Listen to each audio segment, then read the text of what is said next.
तो हम प्रभु की शिक्षाओं को, एक ऐसी शिक्षा को पढ़ेंगे जो दो है तो ही वो कंप्लीट है, नहीं तो वो कंप्लीट नहीं है। तो आइए परमेश्वर का वचन, परमेश्वर का जीवित वचन मेरे साथ निकालें।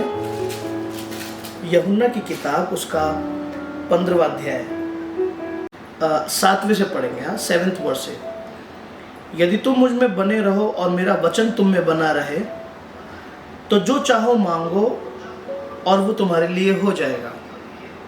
फिर से पढ़ रहा हूँ, यदि तुम मुझ में बने रहो और मेरा वचन तुम में बना रहे तो जो चाहो मांगो और वो तुम्हारे लिए हो जाएगा। मेरे पिता की महिमा इसी से होती है कि तुम बहुत सा फल लाओ, तभी तुम मेरे चेले ठहरोगे। फिर इस वर्ष को पूरा करती है एक और वर्ष, आपने सुना होगा कि जीभ के वश में जीवन और मृत्यु दोनों हैं। फिर एक जगह पे लिखा है कि परमेश्वर हमारे मुख के फलों का सृजनहार है। फिर एक जगह लिखा है जैसा तुम कहोगे तुम्हारे लिए हो जाएगा। फिर एक जगह लिखा है कि यदि तुम्हारे अंदर विश्वास हो और तुम पहाड़ से कहो कि सिरक कर समुद्र में लग जा तो पहाड़ भी सिरक जाएगा। मतलब परमेश्वर का वचन जब हम क्लेम करते हैं, परमेश्वर का वचन जब हम अधिकार से बोलते हैं, जब बीमारियों पर, कर्जों पर, अंधकार की शक्तियों पर, दुष्ट आत्माओं पर हम परमेश्वर के वचन को क्लेम करते हैं, हम अधिकार को इस्तेमाल करते हैं, तो बाइबल ऐसे बताती है यदि हम उसमें बने रहे और बने रहने के बाद हमने जो कहा, जो अधिकार इस्तेमाल किया, वो हमारे लिए हो जाएगा। इसका मतलब हमारी जुबान में सामर्थ है प्रभु की दी हुई। और ऐसा क्यों है? क्योंकि परमेश्वर की जुबान में सामर्थ है। और परमेश्वर ने कहा अंधकार में उजियाला हो तो उजियाला हो गया। परमेश्वर ने पूरी सृष्टि की रचना महज कहकर बनाई है। उसने अपने हाथों का इस्तेमाल भी नहीं किया। हमें छोड़कर उसने किसी चीज को हाथ नहीं लगाया। उसने सूरज को, चांद को, सितारों को, पहाड़ों को, आसमान को, जमीन को, पानी को, उसने हर एक चीज को कहकर बनाया। और फिर लिखा है कि उसने हमें भी अपने स्वरूप में बनाया। इसका मतलब यदि उसने कह करके चीजों को अंजाम दिया तो हम भी कहकर चीजों को अंजाम दे सकते हैं। और बाइबल हमें ये शिक्षा दे रही है कि अब पहाड़ों के बारे में बात करना काफी नहीं है, पर आओ अब पहाड़ों से बात करें, बीमारी से बात करें। जैसे यीशु मसीह दुष्ट आत्माओं से बातें करते थे कि मैं तुझे आज्ञा देता हूँ, इसे छोड़ करके जा। जैसे यीशु मसीह गूंगा करने वाली आत्मा से बात कर रहे हैं, ऐसी एक शिक्षा हमें भी मिल रही है और चारों तरफ चल भी रही है कि आओ बीमारी के ऊपर अधिकार से खड़े होकर हम बात करें। परमेश्वर ने हमें ये हक दिया है कि हमारी एड़ी उसके सर को कुचलेगी। ये सारी बातें बिल्कुल सच हैं। और कई बार हम भी किसी चीज़ों से डर जाते हैं और जो अधिकार हमें प्रभु से मिला है उस अधिकार का इस्तेमाल नहीं करते। आज मेरी दुआ है कि मैं इस वचनों के द्वारा आप लोगों को ये सिखा सकूं। आओ अपने बच्चों के लिए परमेश्वर के उस अधिकार को जो हमें उससे मुफ्त में मिला है, उस अधिकार का इस्तेमाल करें। कहें कि तुम बहुत अच्छा पढ़ोगे, कहें अपने पति को तुम एक दिन बहुत अच्छे हो जाओगे, कहें अपनी वाइफ को तुम एक दिन बहुत आत्मिक हो जाओगी, कहें अपने घर में मेरा घर जो टूटा हुआ है यीशु के नाम से एक दिन पूरा बन जाएगा। कहें अपने जुबान से मैं जो बीमार हूँ यीशु के नाम से बीमारी मेरे अंदर से चली जाएगी। कहें अपने मोहल्ले में कि मेरा मोहल्ला जो गलत चीज़ों के लिए जाना जाता है यीशु के नाम से एक दिन ये मोहल्ला बदल जाएगा। हम जैसा जैसा कहेंगे वैसा वैसा हो जाएगा। अपनी जुबान को सही तरह, सही समय पर, सही चीज़ के लिए इस्तेमाल करें। और यही आज सब जगह चल रहा है कि हमको अंधकार के ऊपर भी अधिकार दिया हुआ है और ये बिल्कुल सच है। तो आप में से कितने लोग अब अपनी मुश्किलों के बारे में बात नहीं करेंगे पर अपनी मुश्किलों से बात करेंगे? Are you ready? Are you ready? It is easy to talk about our fever. but it is difficult to talk to the fever. It is easy to talk about our headache, but it's difficult to talk to headache. आसान है बीमारी के बारे में बात करना, पर मुश्किल है बीमारी से बात करना। आसान है तकलीफ़ों के बारे में बात करना,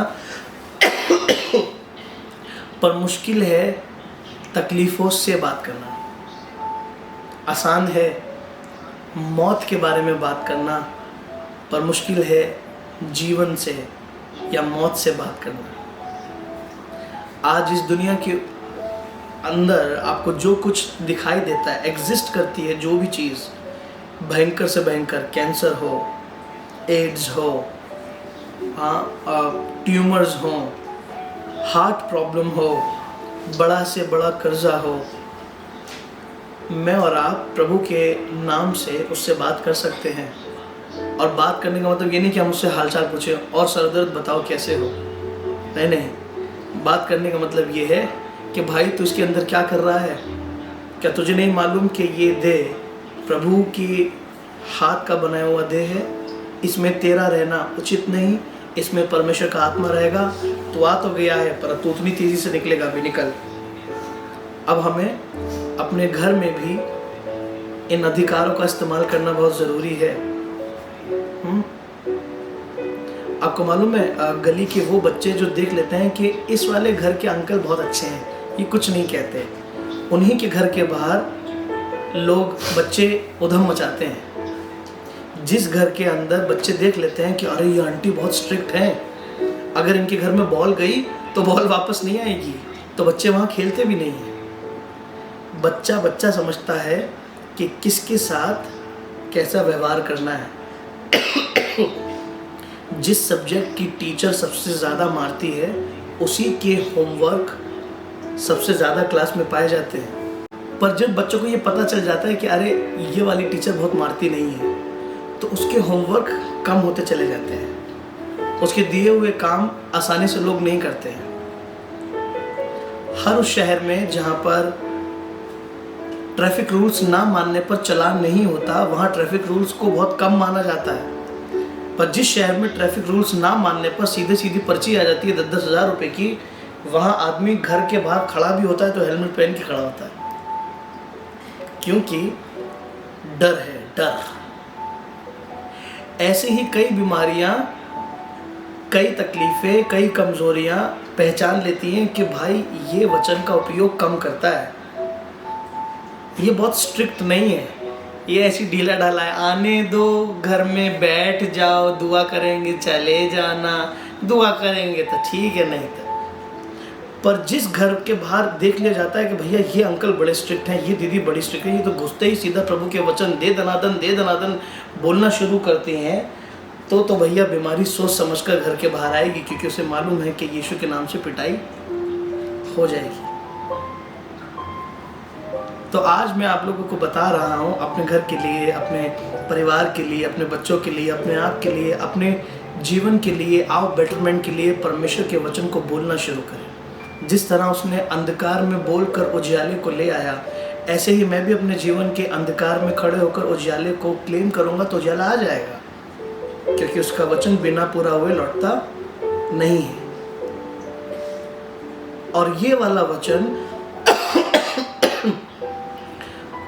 बहुत अच्छी रीति से बाहर सब दुनिया में चल रहा है कि बोलो, कहो, तुम्हारे लिए हो जाएगा। ये बिल्कुल सच है, हो जाएगा, और मुझको और आपको ये करना भी चाहिए।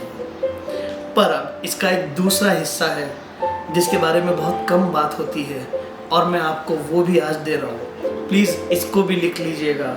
अगर आपने पहला वाला नहीं किया तो भी गड़बड़ है, और अब जो दूसरा वाला बताने जा रहा हूँ वो नहीं किया तो भी गड़बड़ है, क्योंकि ये दोनों चीज़ें ही मसीह की शिक्षा को और मसीह को पूरा करती हैं। ये दोनों बातें एक दूसरे के बिना इनकम्प्लीट है। तो पहले आपने क्या सीखा? परमेश्वर के वचन को क्लेम करो, जो तकलीफें आए उसके सामने अधिकार से बात करो, पहाड़ के बारे में नहीं पर पहाड़ से बात करो। पहली शिक्षा आपने ये पाई। अब ऐसी कौन सी शिक्षा है जो इसका दूसरा हिस्सा है, और इस शिक्षा को ये शिक्षा पूरी करती है और इस शिक्षा को ये शिक्षा पूरी करती है। आइए पढ़ते हैं, मेरे साथ निकालिए।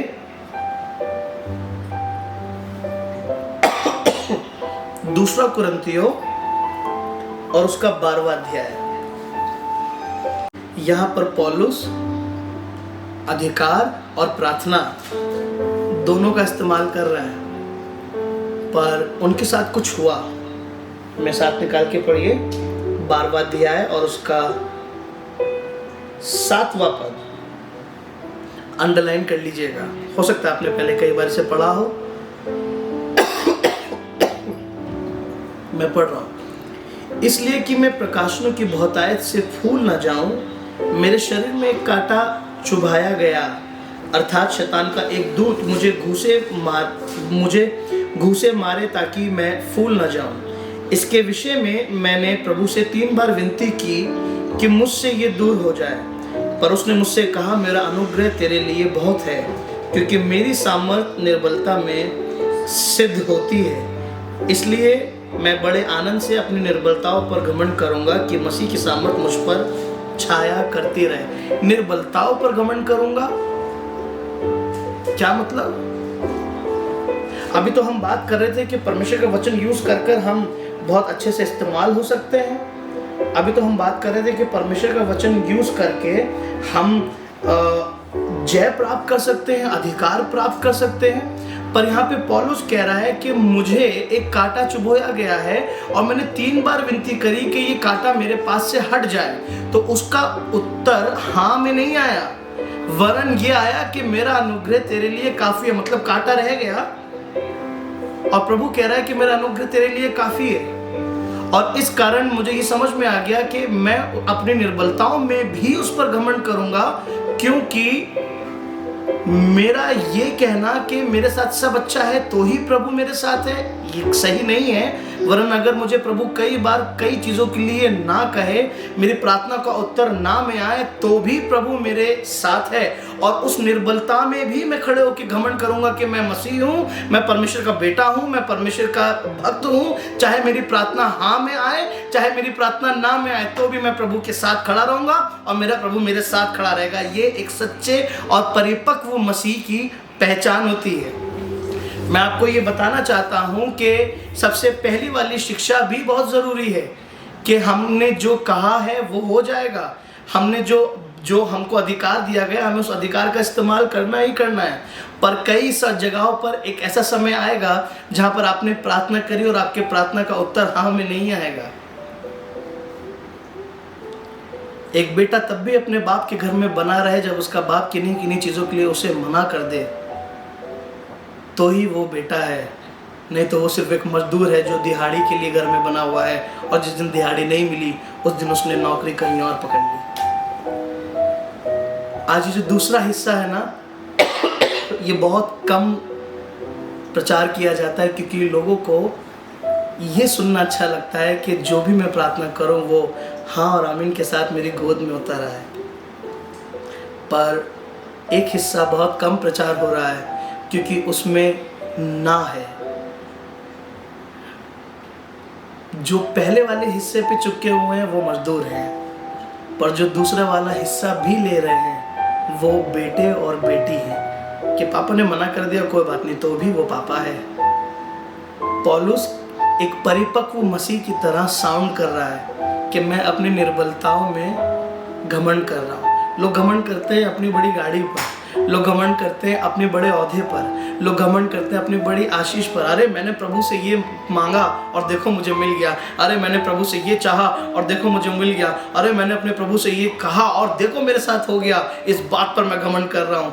पर असली परिपक्व मसीह तो वो है पौलुस की तरह जो कह रहा है मैंने मांगा, मुझे नहीं मिला, तो भी मैं घमंड कर रहा हूँ कि मेरा प्रभु सच्चा है। मुझे दर्द है, मैं दुआएं कर रहा हूँ और मेरा दर्द गया नहीं, तो भी मैं घमंड कर रहा हूँ कि मेरा प्रभु सच्चा है। तो आज मैं आपको क्या सिखा रहा हूँ मालूम है? ना सुनने के बाद भी जो घर में बना है वो बेटा है, वो प्रभु की बेटी है। पर जो ना सुनने के बाद घर छोड़ रहा है, जो कह रहा है नहीं जो मैं मांगूंगा मुझे वो मिलेगा ही मिलेगा, तो वो बेटा नहीं, मजदूर है, एक वर्कर है। इसलिए दोनों ही शिक्षाएं लेनी बहुत जरूरी है। पहली शिक्षा, अपनी कमजोरियों में खड़े हो जाओ, पहाड़ों से बात करो कि परमेश्वर की सामर्थ मेरे कहने के द्वारा पहाड़ों को हिला देगी।